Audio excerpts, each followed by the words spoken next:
তা আমি আমার সোয়েটারটা খুলে দিলাম।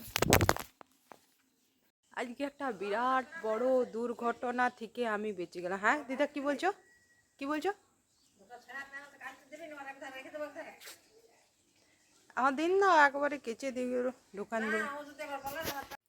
আমি ওখানে ব্রোকলিগুলো বানিয়ে নিচ্ছি, কারণ এটা ফুলকপি না, এটা ব্রোকলি। মানে এটা সবুজ, কিন্তু দেখতে একদম পুরো ফুলকপির মতো।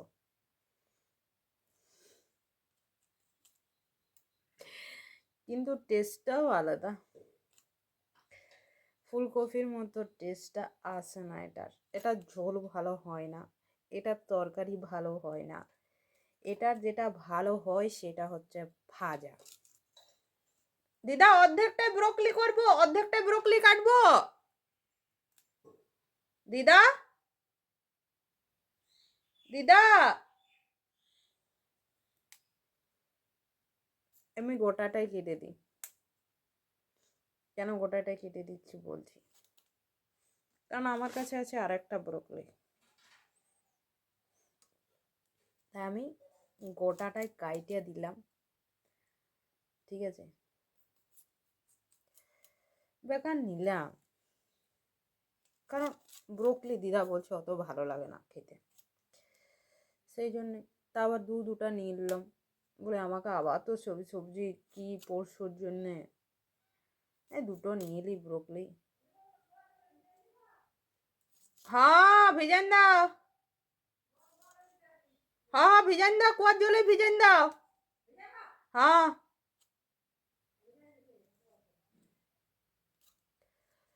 তো আমি ব্রোকলিগুলো কেটে নিচ্ছি। ঠিক আছে,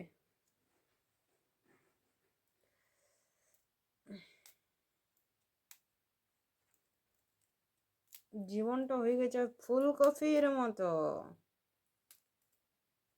যেটা শুধু আগুনেই ঘুরছে।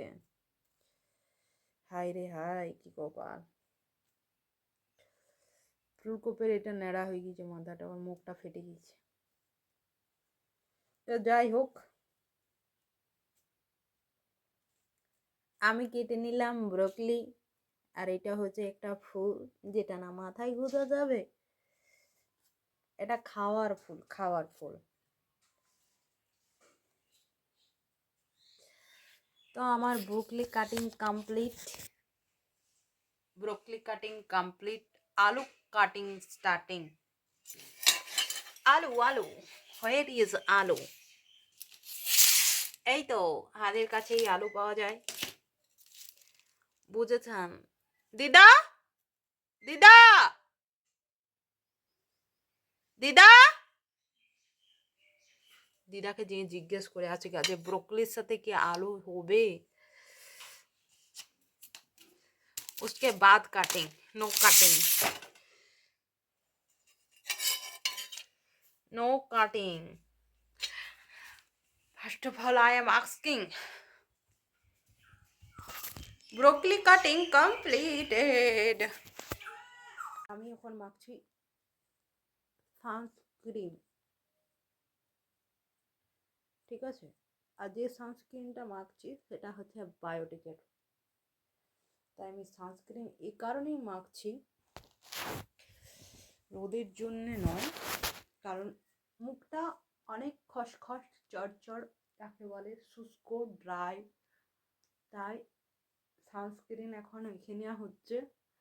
কারণ এখন সূর্যের আলো পড়ে গেছে ঘরে, আর মুখটা অত্যন্ত পরিমাণে ড্রাই, এই কারণে আমি ভালোভাবে সানস্ক্রিনটা মেখে নিচ্ছি, যাতে আমার মুখে সূর্যের আলোটা পড়লেও কোনো প্রবলেম না হয়। আর সেকেন্ড কথা হচ্ছে, যাতে আমার স্কিনটা যেটা ড্রাই লাগছে, শুষ্ক খসখসে লাগছে, সেটা যেন না লাগে। ঠিক আছে, আর এই সানস্ক্রিনটা মাখার সময় প্রচণ্ড ঘাম হচ্ছে, জানি না কেন, হাতগুলো তো আমার ঘেমে ভরে গেল।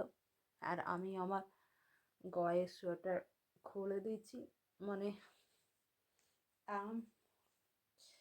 हम हैं अमीर इंसान, ঠিক है। তো ইসিলিয়ে আমি হচ্ছি বড়লোক মানুষ। তাই সকালে ঘুম থেকে উঠে যেটা করতে হয়, আমাকে মুখে ক্রিমটাও ভালো করে মেখে নিতে হয়, ঠিক আছে, যাতে আমার স্কিন খুব ভালো থাকে, নরম থাকে, সব থাকে আর সুন্দর থাকে। আর এই হচ্ছে আমার বায়োটিক ক্রিম। তা আমি মেখে নিলাম, দেখতে থাকুন, সঙ্গে থাকুন বড়লোকদের জীবনযাপন কেমন হয়। अमीर इंसान की जिंदगी इतनी आसान नहीं होती है, মানে বড়লোকদের জীবনযাপন অতটা সহজ নয়। যেমন ঘুম থেকে উঠে এই চাদরটা পরিষ্কার করা, না, চাদরটাকে গুছানো, ঠিক আছে, এরকম করে ভাঁজ করা, দেন রাখা,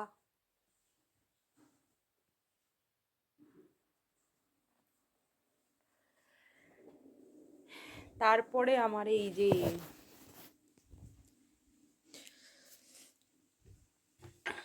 এই যে মশারিটা আছে, এই মশারিটাকে ভাঁজ করা, ঠিক আছে, বায়োটিকের ক্রিমের জায়গাতে রেখে দেওয়া, পাটা মোছা, তারপরে বিছানাতে ওঠা, বিছানা নোংরা হয়ে যাবে। তারপরে এবারে এই মশারিটার একটা ব্যবস্থা তো করতে তো হবেই।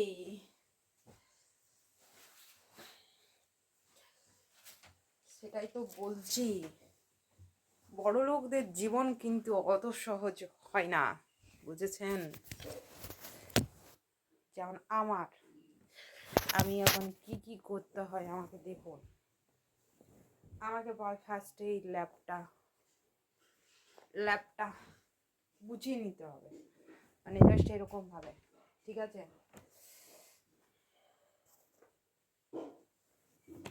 এরকম ভাবে, এরকম ভাবে,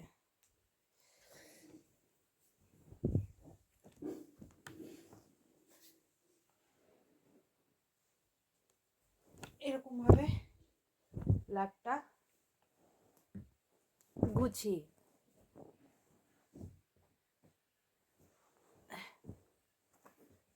নিলাম। তারপরে এই তো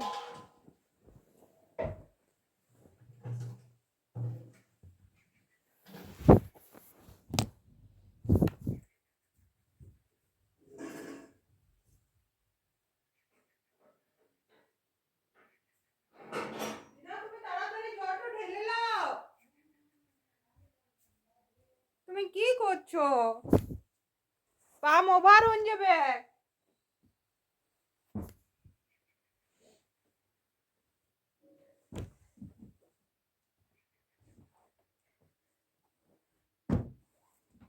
তো আমি বিছানাটা পরিষ্কার করে দিলাম, এবার আমার মশারিটা ঠিক করার পালা।